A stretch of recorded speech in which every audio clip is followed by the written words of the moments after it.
Dampak buruk resiko kalian mendapatkan somasi dari aku laku dan Desi Lapangan datang ke rumah. Oke, apa sih resiko terberat ketika kita mendapatkan somasi dari aku laku? Karena aku laku kan udah pasti ya bisa mengirimkan somasi, bisa datangin Desi Lapangan ke rumah juga bisa.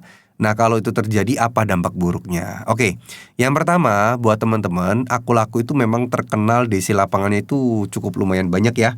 Hampir tersebar di seluruh wilayah yang ada di Indonesia. Nah, itu nggak bisa kita pungkiri. Lalu selanjutnya, aku laku ini juga misalnya kalau memberikan somasi atau mungkin Slik OJK gitu ya, yang melaporkan kalian ke Slik OJK itu pun juga mereka rajin dan mereka cukup lumayan cepat dan konsisten gitu. Nah, dampak buruknya sendiri untuk somasi sebenarnya nggak ada kalau kalian mengerti dan tahu kira-kira konsekuensi hukum ketika kita telat bayar itu apa, ya. Tapi teman-teman, kalau misalnya teman-teman nggak tahu, dampak buruknya udah pasti ke psikologis kalian. Mulai dari kalian merasa terancam, tidur nggak nyenyak, apapun itu, pasti akan membuat teman-teman stres gitu ya. Jadi gini, somasi tidak akan membuat kalian di penjara. Itu yang pertama. Yang kedua, somasi tidak akan membuat teman-teman itu pasti 100% masuk ke pengadilan. Nggak kayak gitu, nggak bisa kayak gitu ya. Jadi somasi tidak sesimpel itu teman-teman, tidak sesederhana itu ya. Jadi jangan dipikir somasi ini bakal bisa membuat teman-teman itu hidupnya akan menderita, kesannya kayak sesuatu yang hebat, yang dahsyat yang menimpa kalian gitu, enggak. Jadi nggak usah kepikiran untuk mikir yang kemana-mana ya.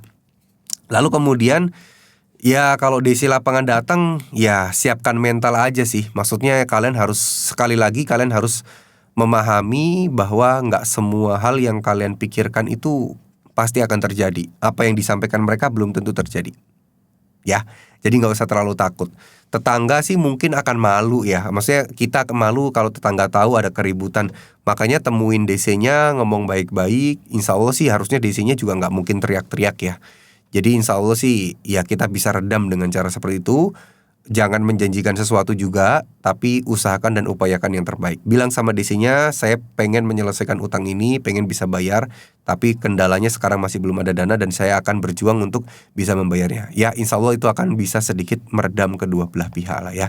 Intinya tidak ada hal yang terjadi sih, hanya dari diri kalian, dalam diri kalian yang bisa mengatasi ini. Jadi ya buat saya pribadi tetap semangat aja buat teman-teman ya. Perbanyak ibadahnya, pikirannya harus tenang, vibrasi kita, pikiran kita harus positif.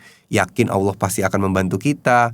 Terus kemudian kita lakukan yang terbaik, bersikap yang baik. Insya Allah hal-hal baik pun akan datang ke dalam diri kita ya. Biar rezeki kita gak seret, hindari hal-hal julid, hal-hal negatif, biar semuanya akan terasa menjadi lebih mudah ke depannya. Amin amin ya rabbal alamin.